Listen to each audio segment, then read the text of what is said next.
इस्लाम जो है मैंने कबूल करने की जो मेरी शुरुआत है, मैं कुरान को इसलिए पढ़ रहा था ताकि मैं उसमें कुछ गलतियां निकालूं।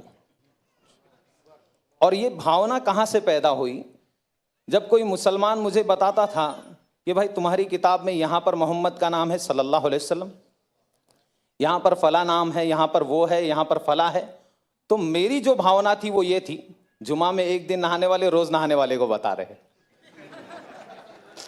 मैं नहीं जानता था इस्लाम को। जुमा में एक दिन नहाने, क्योंकि मेरे घर में यही बताया गया, मुझे बचपन से यही सिखाया गया, तो मैं ये सोचता था जुमा में एक दिन नहाने वाले रोज नहाने वाले को बता रहे, अब इनको बताना पड़ेगा कि इनके धर्म में क्या है। ये भावना लेकर मैंने कुरान पढ़ा।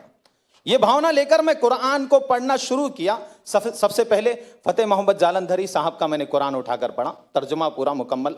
अल्लाह का बहुत बड़ा एहसान है, उसी में मेरा जो है जहन अल्लाह ताला ने खोल दिया। अल्हम्दुलिल्लाह मैंने कुरान को पढ़कर, उसको समझकर, अल्हम्दुलिल्लाह मैंने इस्लाम को कबूल किया है। किसी के दबाव में नहीं किया, अल्हम्दुलिल्लाह।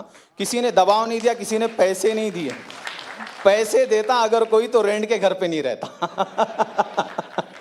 अच्छा, बारकल्लाह फीक। अभी तो आप इस्लाम के बारे में बहुत सारी चीज़ जानकारी हासिल करें।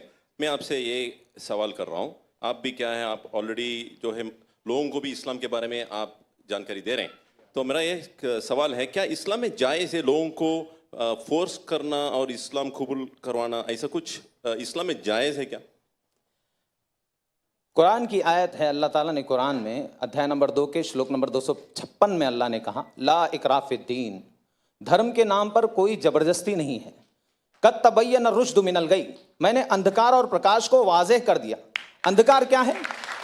अंधकार ये है कि उस सच्चे पालनहार को छोड़कर किसी अन्य के सामने अपने माथे को टेकना, जिसने अपनी माँ की कोख में, हमारी माँ की कोख में हम सबका निर्माण किया है, उसको छोड़कर उसकी पूजा करना जो खुद माँ की कोख से आए है, उसकी पूजा करना जो सूर्य की पूजा जो खुद अस्त हो जाता है, जो खुद निकलता है, उसकी पूजा करना, ये अंधकार है। प्रकाश क्या है? जिसने इस प्रकाश देने वाले सूर्य की पूजा की बनाया है, उसकी पूजा की जाए, ना कि सूरज की पूजा की जाए, ना कि चांद की पूजा की जाए। ये कुरान की बहुत सारी आयतें हैं। कुरान में भी अध्याय नंबर 41 में भी पालनहार ने कहा है, अल्लाह ताला कहता है, सच्चे पालनहार कहते हैं कि ला तस्जुदू लिश्शम्सी वला लिलकमरी वस्जुदू, नतमस्तक मत होना न सूर्य के सामने न चंद्र के सामने, बल्कि उस शक्ति के सामने, उस पालनहार के सामने नतमस्तक होना, लिल्लाहिल्लज़ी खलक़हुन्ना इन कुंतुम इय्याहु ताबुदून, जिसने निर्माण किया है इन सारी चीज़ों का, उसके सामने झुको। न सूर्य के सामने झुको, न चंद्र के सामने झुको। तो इस्लाम जो है ये सिखाता है, एक ईश्वरवाद सिखाता है, सच्चे पालनहार की भक्ति सिखाता है, उसके आदेश के अनुसार जीवन व्यतीत करना सिखाता है। इंसान सुबह कैसे करे, शाम कैसे करे।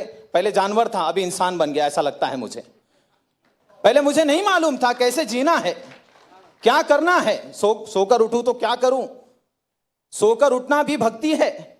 इस्लाम में अगर कोई आदमी सोकर उठता है, अल्हम्दुलिल्लाहिल्लज़ी अहयाना बादा मा अमातना व इलैहि नुशूर पढ़ता है, तो उसको सवाब, सोने का अज्र मिल रहा है।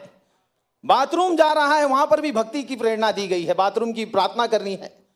निकल रहा है तो प्रार्थना कर रहा है।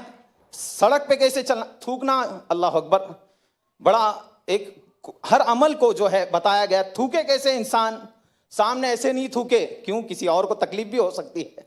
सामने थूके और उसको दबा दे, या फिर उल्टी तरफ थूके, राइट तरफ ना थूके। थूकने की प्रेरणा देने वाला इस्लाम है। वो इस्लाम, अल्लाह अकबर, वो इस्लाम कभी भी किसी का खून बहाने की शिक्षा नहीं देता। बारकल्लाह फीक।